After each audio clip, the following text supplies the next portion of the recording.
Ahora veremos una breve descripción de las células del tejido óseo. Las células osteoprogenitoras son células derivadas de las células madre mesenquimáticas de la médula ósea. Ellas van a servir como precursores para los osteoblastos. Sin embargo, hay que tener presente que de las células madre mesenquimáticas no solo se van a derivar estos osteoblastos, estas células osteoprogenitoras que van a dar origen a osteoblastos.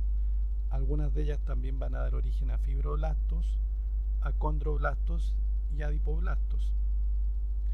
Ahora bien, para que estas células madre mesenquimáticas se diferencien a osteoblastos o células osteoprogenitoras, debe expresarse este factor de transcripción, el CB alfa 1, y necesitamos de señales que son factores de crecimiento como las BMP, que son las proteínas morfógenas óseas.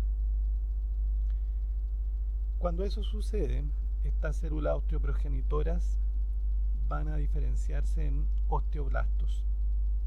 Ahora, estas células osteoprogenitoras se van a localizar en las superficies externas e internas de los huesos, y ahí es donde van a dar origen a los osteoblastos, que van a dar origen, por ejemplo, a las células del periósteo en la cara externa y por la cara interna a las células del endostio.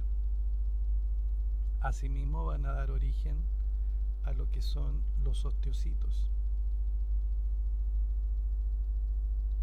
Bueno, como hemos dicho, los osteoblastos por su parte se diferencian a partir de estas células osteoprogenitoras.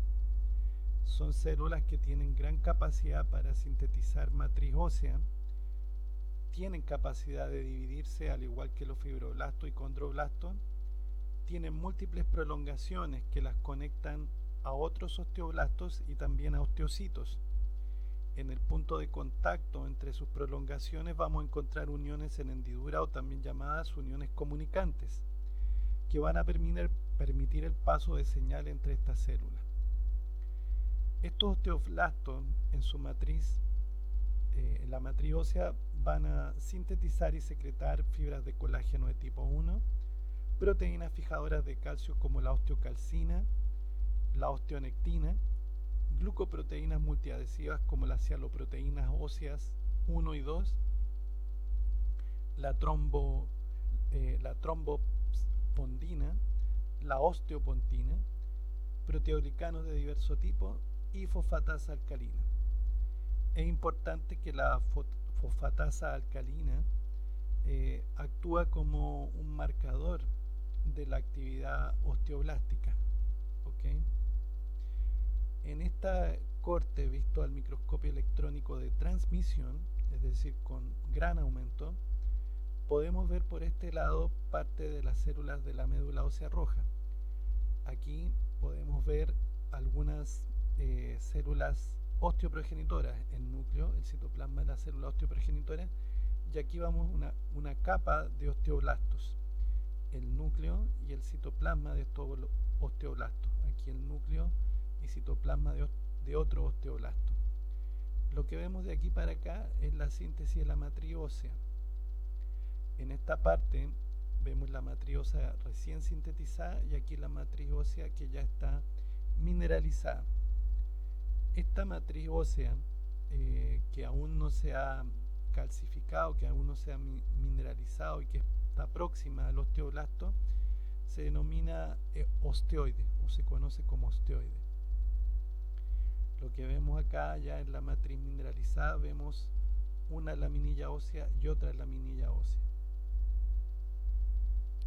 Bueno, algo parecido a la imagen anterior, podemos ver aquí en la periferia, estos son muchos osteoblastos, núcleo y citoplasma de osteoblastos. Aquí vemos el osteoide, ¿no es cierto?, que sería la matriz ósea no mineralizada. Aquí ya vemos esta zona en donde la matriz ósea está mineralizada y dentro vemos osteocitos en sus respectivas lagunas. Aquí también vemos osteocitos dentro de sus lagunas. Los osteocitos, por su parte, serían estas células derivadas de los osteoblastos que luego de sintetizar la matriz ósea y luego que ésta se mineralice y esté calcificada, quedan atrapados dentro de esta en lo que llamamos las lagunas, algo parecido a lo que se podía ver en el tejido cartilaginoso. Entonces aquí vemos el osteocito, que es una célula que presenta múltiples prolongaciones. Estas prolongaciones se van a conectar con otros osteocitos y con osteoblastos a través de uniones comunicantes que van a permitir el paso de señales como glutamato y óxido nítrico. Por otro lado, vemos que estas prolongaciones de los osteocitos discurren a través de canales muy pequeños que nacen de estas lagunas. Esos canales pequeños se llaman canalículos, y las lagunas en que se encuentran los osteocitos también reciben el nombre de osteoplastos, ¿ok? Con P, no confundir con osteoclasto, que es una célula del tejido óseo. Bueno, dentro de sus funciones, aquí vemos el núcleo y el citoplasma de un osteocito dentro de la laguna y alrededor la matriz ósea. Dentro de sus funciones está sintetizar la matriz ósea nueva y eventualmente, dependiendo de las señales, por ejemplo, si son expuestos a paratormona, pueden tener también acción resorcítica, es decir, pueden degradar matriz ósea. Estas células, de manera muy importante, tienen una función mecanotransductora, es decir, responden a las fuerzas a las que es sometida el hueso y de ese modo pueden afectar la formación de la matriz ósea, de manera tal entonces que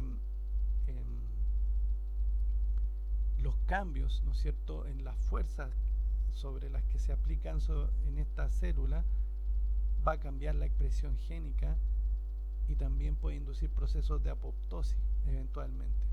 O sea, puede afectar la producción de matriz ósea y también puede inducir apoptosis. Por ejemplo, en ausencia de gravedad, que sería el ejemplo totalmente opuesto, estas células reducen la formación de matriz ósea y pueden entrar en apoptosis y morir, empeorando aún más la situación.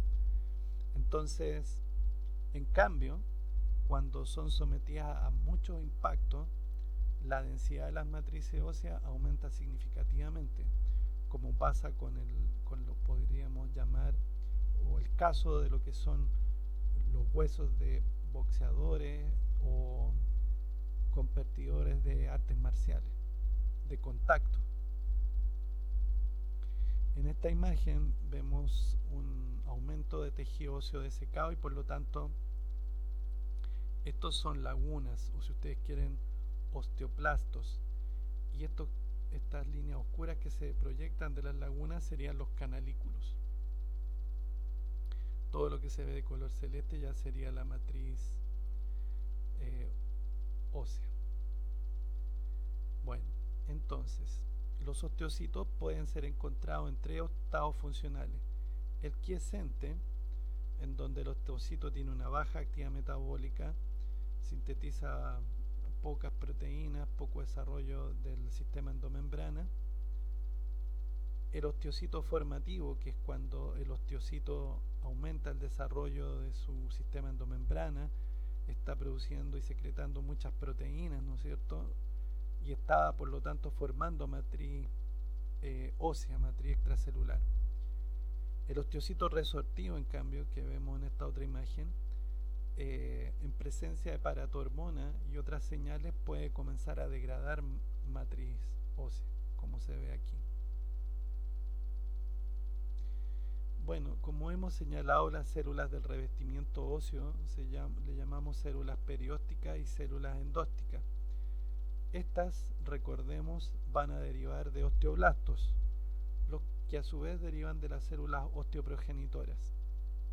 Estas células van a ser importantes en lo que es la formación de nuevas células del tejido óseo y también en la formación y mantenimiento de la matriz ósea.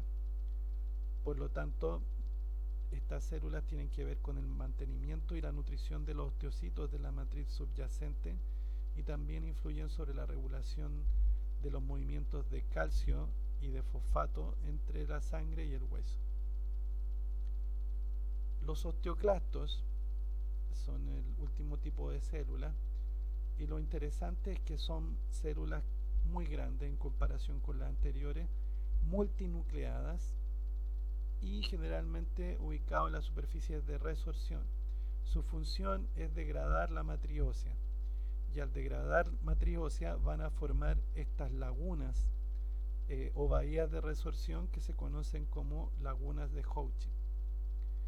Ahora bien, estas células son altamente eosinófilas, por lo que en una tinción normal su citoplasma se tiñe de un color muy rojizo. Tienen una gran cantidad de lisosomas y dentro de esto hay un marcador importante que es la fosfatasa ácida resistente al tartrato. Estas sirven como marcadores, ¿no es cierto? Esta fosfatasa ácida resistente al tartrato sirve de marcador para este tipo de células que son los osteoclastos. Noten ustedes que en este caso sus lisosomas están modificados, ya que el contenido de esto, o sea, la enzima hidrolítica de los lisosomas proveniente ahí del aparato de Golgi, pueden verter sus secreciones al medio extracelular. Noten que en el punto donde vierten sus secreciones el osteoclasto presenta microvellosidades. Ahora bien, para que las enzimas que secretan al medio extracelular sean efectivas, podemos observar aquí que el osteoclasto secreta protones hacia estas lagunas de resorción. Esos protones secretados por el osteoclasto permiten reducir el pH y dar el ambiente óptimo para la actividad enzimática lisosomal. Los protones a su vez provienen de la disociación del ácido carbónico, el cual se formó cuando el dióxido de carbono y el agua reaccionaron. Entonces formaron el ácido carbónico y luego esto se disoció en protones que fueron secretados y ion bicarbonato que puede ser liberado hacia el torrente sanguíneo. Bueno, los osteoclastos, a diferencia de las otras células del tejido óseo, derivan de células progenitoras hematopoyéticas mononucleares, o sea, derivarían de unidades formadoras de colonia, granulocito y monocito. En este caso, ¿no es cierto?, dentro de lo que es la diferenciación de estos osteoclastos, se va a requerir entonces la presencia o la secreción de citoquinas como los factores estimulantes colonia de monocitos, factor de necrosis tumoral y otras interleucinas. Estas son las que van a permitir, ¿no es cierto?, que esta unidad formadora de colonia de granulocito y monocito se diferencien en osteoclastos o bien en macrófago. Ahora, las células que se van a diferenciar a osteoclastos van a expresar factores de crecimiento como CMOS, NF-kappa beta, RANK, y las células del estroma en su superficie van a expresar RANK-L, que es el ligando de RANK. Ahora, la interacción entre RANK y RANK-L es indispensable para la diferenciación y maduración de estos osteoclastos. Y hay otra proteína que es producida por los osteoblastos y las células del estroma, que es la osteoprotegerina, y que se abrevia como OPG, que va a actuar como receptor señuelo de RANK-L y por lo tanto puede inhibir la diferenciación de los osteoclastos. Noten ustedes que hay un montón de citoquinas, interleucina, factor de necrosis tumoral, factor de crecimiento transformante beta, la vitamina D o las prostaglandinas E2 que regulan la producción de OPG y por lo tanto modulan el sistema OPG-RANK y de esa manera modulan la diferenciación de los osteoclastos y por lo tanto la resorción ósea.